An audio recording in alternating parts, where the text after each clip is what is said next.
What's up, you guys? It's Kristen Feemster. I'm a licensed therapist and wellness coach, and today we are talking all about disordered eating for Black women. Now, first and foremost, let's set the groundwork for what disordered eating is. And essentially, what makes disordered eating different from eating disorders is the severity and the criteria that one must meet in order to have an official eating disorder. Disordered eating kind of hovers in the gray area where it may not be at the frequency or the severity to meet the criteria for an eating disorder, but it is still a problematic eating issue, behavior, or mindset around food that is causing someone problems. It's really essential that we not get caught up in whether they meet criteria for an eating disorder or not, because there's a lot that comes with what research and stigmas come into play when it comes to eating disorders that can possibly be missing an entire community of people and women who are still struggling with some of these challenges. And so disordered eating can look a lot of different ways, but you might find that if you or someone you know is struggling with disordered eating, that they may be skipping meals, they may be dieting frequently, they may do a lot of body checking, a lot of basing their food intake off of how they feel or how much they weigh for that particular day. They may eliminate major food groups like carbs or fats altogether.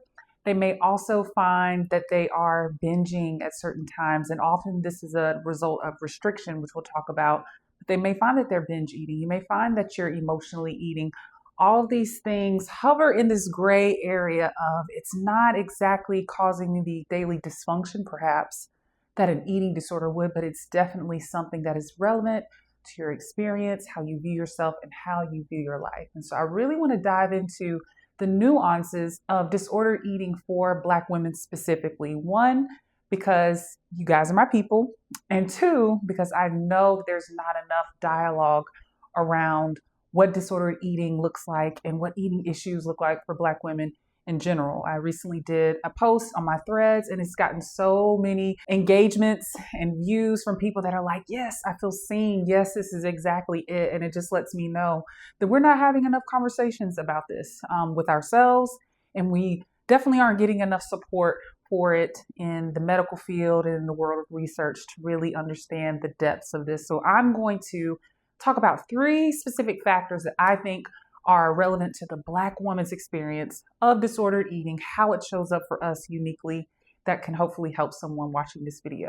The first thing I want to talk about is the cycle of restriction and binging. Particularly for disordered eating or eating disorders, there is a pattern of restriction and binging that happens. Now, again, the severity can vary from person to person, but there's typically a period of under eating or restriction or very controlled approaches to food, followed by an out of control overconsumption of food. And this is the dance of disordered eating. And so for Black women specifically, we carry a lot of weight. We have a lot on our shoulders. We are caretakers. We are business owners. We are busy. We are mothers. We are wives. There are so many different things that we have to think about and do, even through just the course of one day.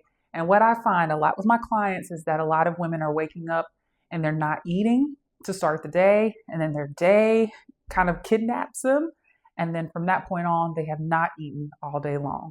That's the restriction period. Whether it's intentional or unintentional is something to actually explore with a trusted professional. But either way, the impact is the same, that you go all day without eating much. Maybe you snack, maybe you don't, maybe you're dieting, maybe you're intermittent fasting, maybe you're doing something else. But the point is that you've gone all day without eating. And what happens is as the day goes on and as you get hungrier physically, your hunger cues that you maybe might have been able to ignore at the beginning are going to start to rev up. And so what ends up happening is that it leads to impulsive choices like fast food, drive-through, takeout, or quick hits of energy like sugary foods, greasy foods, that sort of thing. Or it could also lead to binge eating or comfort eating later in the day based on the fact that you've been stressed and overwhelmed all day long. And a lot of women report that they find themselves emotionally tied to food on another level because it's the only constant thing that doesn't need anything from them. It's constant, it's consistent, they know what they're going to get from it, it feels safe to them, and it doesn't need anything back from them. And I believe that that's a unique experience for us as Black women. The next thing I want to talk about is this concept of having to be slim and thick at the same time.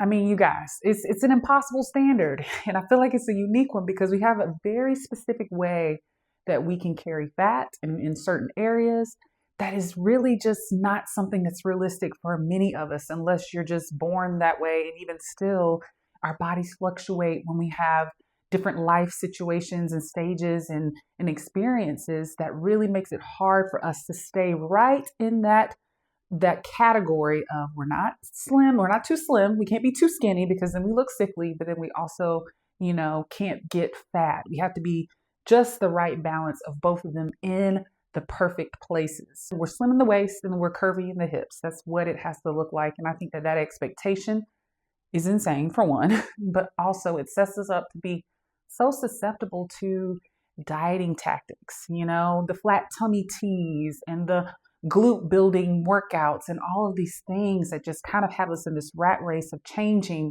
the way we eat and potentially messing up our metabolism, messing up our hormones in pursuit of something that is ultimately impossible to meet.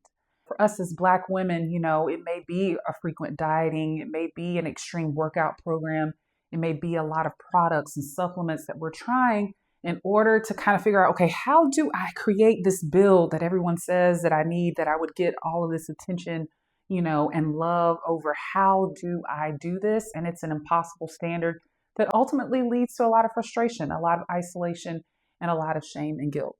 The last thing I'll say that I see Black women struggling with is this balance between quote unquote clean eating, healthy eating, and our culture as Black people. Now, y'all know as Black people, we love a good cookout. We love a good brunch. We love to catch up over food. We love a little snack. You know what I mean? There's things that we just have inside of our culture that make us smile. Like literally be talking about it made me smile. But then we're also told in this, societal standard that our food is bad, that it's not good for us, that we have to eat a certain way. Perhaps like meal prep food can tend to be very bland, can be very boxed in, nothing's mixed together. The way our food historically comes is not the way that traditional meal prep, clean eating style of food comes. And so you're stuck with these two realities. On one hand, you're being told you've got to eat this certain way in order to meet this impossible body standard. And this is what health looks like. And again, very narrow category. And then on the other side, you have your culture and your connection and your joy, the things that really make us who we are as a culture in the balance.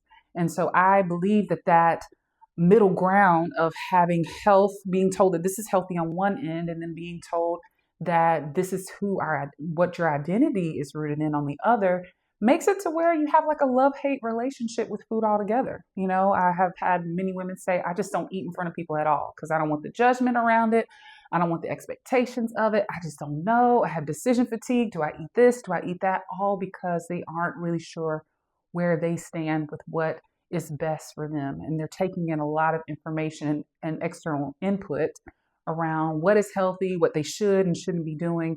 That completely takes trusting your own body, trusting your own choices, and finding what moderation means for you off the table. You're just trying to find what rule to follow, what identity to align with in order to do this the right way. And I think that, again, that leads to a lot of love-hate dynamics with our food in general, and also a lot of shame.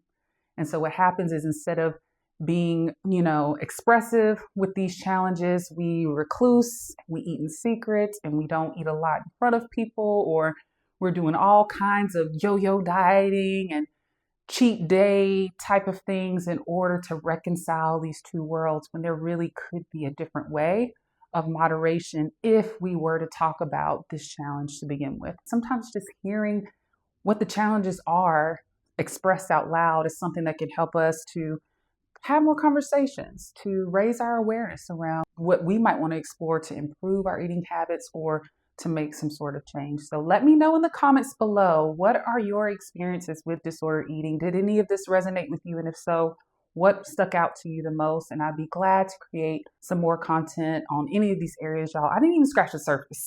This is just my top 3 that I just feel like had to be named, but there's so much history around, systemic things with us as a race and everything that plays into how we relate to food and the health that we seek. So I want to hear from you what your questions are.